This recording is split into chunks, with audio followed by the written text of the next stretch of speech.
Audio Jungle.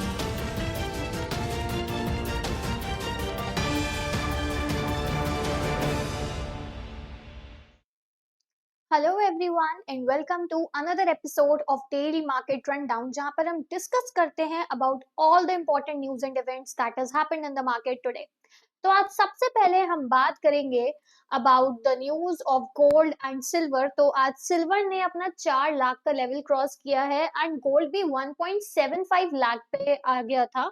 And ये सब कुछ क्यों हुआ उसके बारे में हम डिस्कस करेंगे। And then will be talking about the defence stocks जो कि प्री बजट काफी ज्यादा बढ़ते हुए दिखाई दे रहे हैं। अब ऐसा क्या एक्सपेक्टेशंस हैं जिसकी वजह से इतना ज्यादा बढ़ रहे हैं वो हम डिस्कस करेंगे।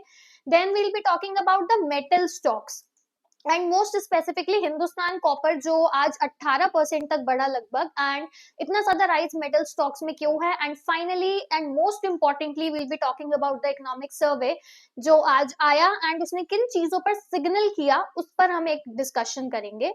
सो सबसे पहले बात करते हैं अबाउट द न्यूज जो आज इंडिया में बुलियन प्राइसेस ने हिस्ट्री बनाई है, जहां पर गोल्ड 1.75 लाख पर 10 ग्राम्स के ऊपर चला गया और सिल्वर ने 4 लाख का लेवल क्रॉस किया है for the first time ever. अब इस रैली के पीछे काफी सारे रीजंस है, ग्लोबल अनसर्टेनिटी, जियोपॉलिटिकल टेंशंस और वीकर रूपी। प्राइसेस की बात करूं तो डोमेस्टिक एमसीएक्स में गोल्ड 1,75,000 पर 10 ग्राम के ऊपर था और सिल्वर में 4% का जंप करके 4,780 पर kilogram all time high. International markets में भी स्पॉट गोल्ड $5,591.6 पर आउंस पे है and silver is also eight $119 पर आउंस। अब क्या रीजंस थे? तो एक है सबसे बड़ा जियोपॉलिटिकल टेंशन, क्योंकि मिडिल ईस्ट में फ्रेश मिलिट्री थ्रेट्स हैं, डिप्लॉयमेंट भी है मिलिट्री की, उसकी वजह से ये डिमांड काफी ज्यादा बढ़ती हुई दिख रही है। मेजरली यूएस ईरान के जो टेंशन है, क्योंकि रिसेंटली अभी ईरान ने एक्सेप्ट भी नहीं किया proposal of the talks and उन्होंने बोला कि we are ready for any kind of fight. तो उसकी वजह से एक बहुत जियोपॉलिटिकल स्ट्रेस बढ़ चुका है, जिसकी वजह से सभी मार्केट्स गोल्ड और सिल्वर की तरफ भाग रहे हैं। सेकेंडली जो ग्लोबल इकोनॉमिक अनसर्टेनिटी है, क्योंकि US debt concerns are rising, साथ ही में जो ग्लोबल ट्रेड, रीजनल ब्लॉक्स, ये सब का फियर है, ये काफी ज्यादा बढ़ता हुआ दिख रहा है। इन्वेस्टर्स को हार्ड एसेट्स की तरफ पुश कर रहा है ये। और एनालिस्ट के मुताबिक गोल्ड अब सिर्फ क्राइसिस हेज नहीं है बल्कि न्यूट्रल और रिलायबल स्टोर ऑफ वैल्यू बन चुका है। उसके बाद हम बात करें वीक यूएस डॉलर और रुपी डेप्रिसिएशन की, तो एक तरफ जो सॉफ्टर डॉलर है उसकी वजह से जो गोल्ड है वो ग्लोबली और चीपर होता जा रहा है और डिमांड बढ़ती जा रही है एंड रूपी इतना ज्यादा वीकन हो रहा है कि उसकी वजह से इंडियन प्राइसेस और ज्यादा जंप करते जा रहे हैं। और सेंट्रल बैंक की भी बैकिंग है, क्योंकि सेंट्रल बैंक लगातार गोल्ड खरीद रहा है जो कि लॉन्ग टर्म सपोर्ट प्रोवाइड कर रहा है। एंड सिल्वर ने इस साल अब तक 60% का गेन दे दिया है एंड मेनली ये सप्लाई कॉन्स्ट्रेंट की वजह से है और दूसरा इसलिए क्योंकि ये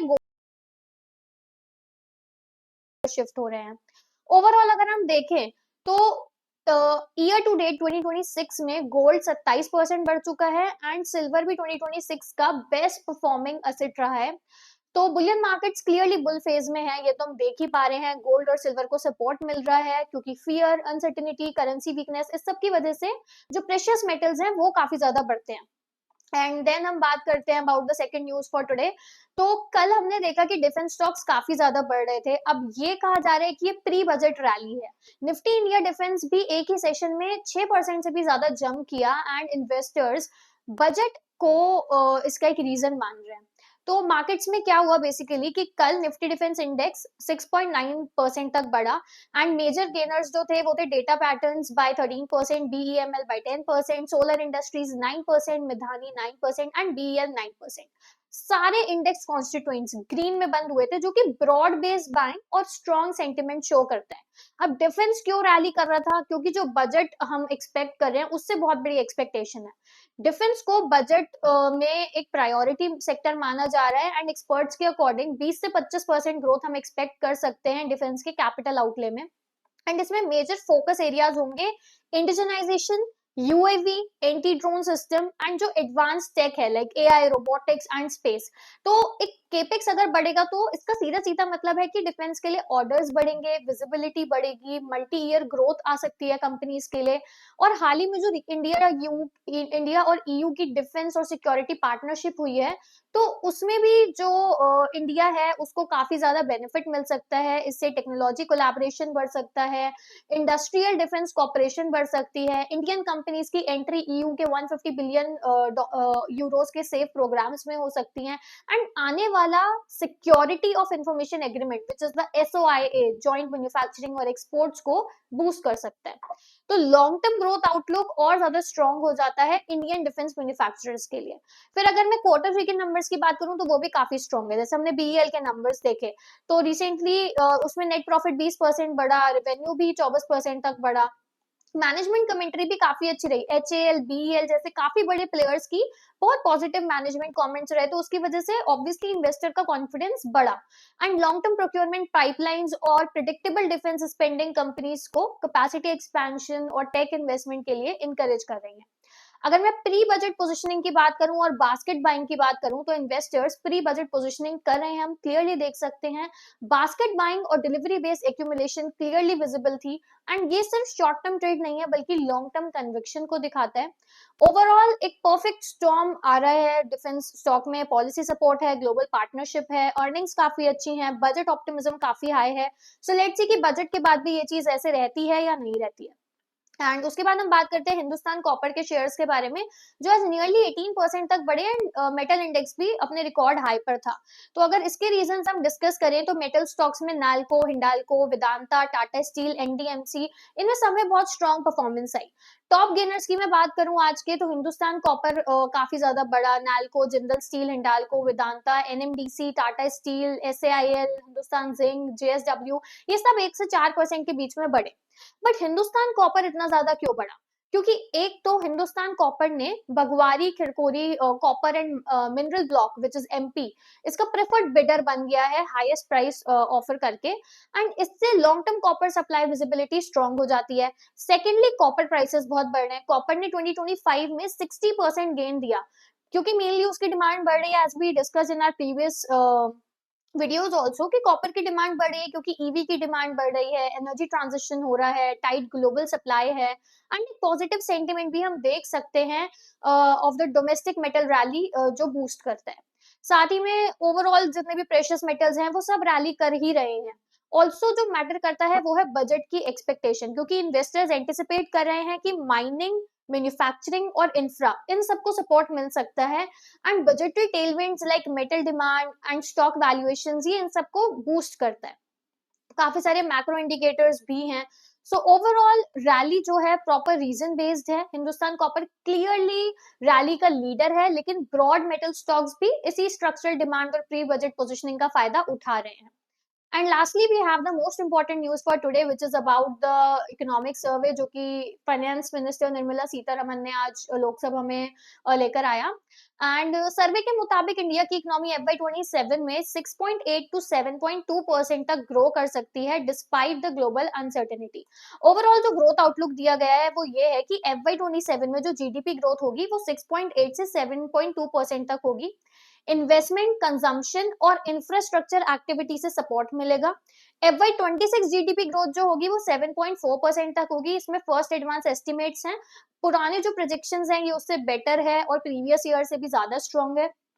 सर्वे का टोन पूरी तरीके से क्लियर रहा कि ग्लोबल अनसर्टेनिटी के बीच स्टेडी ग्रोथ, कॉशन जरूरी है, पेसिमिज्म जरूरी नहीं है।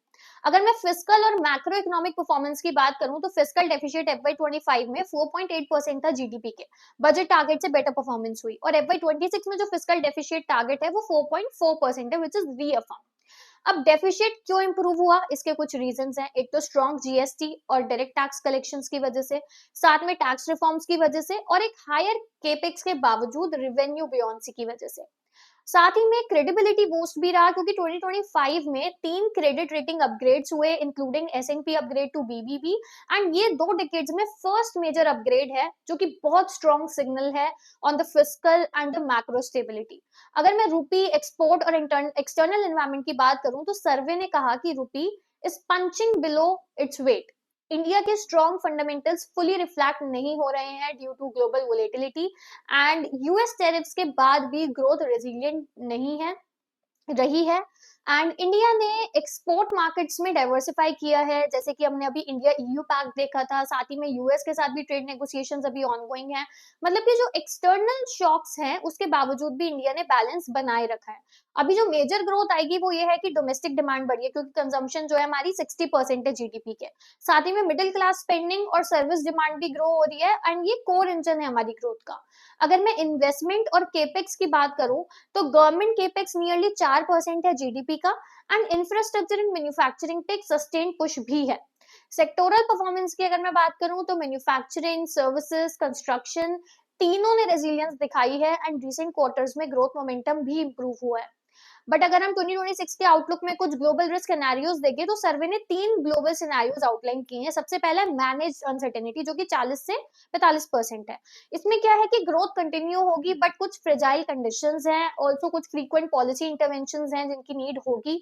अब 40 to 45% जियोपॉलिटिकल और ट्रेड फ्रेगमेंटेशन है, क्योंकि ग्लोबल कोऑर्डिनेशन ब्रेकडाउन हो सकता है, ट्रेड कोरेक्शन हो सकता है, फाइनेंशियल स्ट्रेस हो सकता है and 10 to 20% is the systematic shock जो कि फाइनेंशियल और जियोपॉलिटिकल क्राइसिस की वजह से होगा इन 2008 ग्लोबल फाइनेंशियल क्राइसिस से भी ज्यादा सीवियर। एआई और एजुकेशन की बात करें तो AI adoption, education, internalisation, labour market risk, इन सब पे फोकस है। इंश्योरेंस सेक्टर रिफॉर्म्स भी हम एक्सपेक्ट कर सकते हैं, एमएसएमई को बूस्ट मिल सकता है। मार्केट्स के लिए क्या मीन करेगा कि एक पॉजिटिव बैकड्रॉप लेकर आएगा for the growth and the fiscal discipline. Also capex और रिफॉर्म सेक्टर्स जो हो सकते हैं वो इंफ्रा, मेटल और फाइनेंशियल सेक्टर्स हो सकते हैं, बट ऑब्वियसली कुछ रिस्क भी हैं like global geopolitics, trade tensions, currency volatility and economic survey एक confident but cautious picture paint कर रहा है कि इंडिया स्ट्रॉन्ग फंडामेंटल्स के साथ ग्रो कर रहा है, लेकिन ग्लोबल रिस्क को भी इग्नोर नहीं किया जा सकता। सो ओवरऑल अगर हम कंक्लूड करें कि आज की इस वीडियो में हमने क्या क्या न्यूज डिस्कस करी है, तो सबसे पहले हमने गोल्ड और सिल्वर के प्राइसेस के बारे में बात करा जो अपने रिकॉर्ड हाई पे थे एंड मेजर न्यूज ये है कि सिल्वर ने अपना 4 लाख का लेवल आज क्रॉस किया है। सेकेंडली डिफेंस स्टॉक्स की जो प्री बजट रैली थी तो डिफेंस स्टॉक्स ने 7% तक एक ही दिन में रैली दिखाई थी कल एंड ये सब कुछ बजट एक्सपेक्टेशंस की वजह से माना जा रहा है। Then Hindustan copper and metal stocks, क्योंकि ओवरऑल जितने भी मेटल्स हैं वो सब बढ़ ही रहे हैं। हिंदुस्तान कॉपर के बढ़ने के कुछ और रीजंस भी हमने डिस्कस करे एंड लास्टली हमने डिस्कस किया अबाउट द इकोनॉमिक सर्वे। इसमें हमने डिस्कस किया कि क्या जीडीपी ग्रोथ फर्दर हम एक्सपेक्ट कर सकते हैं, डोमेस्टिक डिमांड कैसे बढ़ सकती है और साथ ही में कुछ ग्लोबल रिस्क के बावजूद इंडिया का ग्रोथ आउटलुक कैसे स्टेबल दिखाया गया है। So that's was all for today's daily edition of the daily market rundown, and if you found this breakdown informative and useful, do not forget to like, share and subscribe to our channel.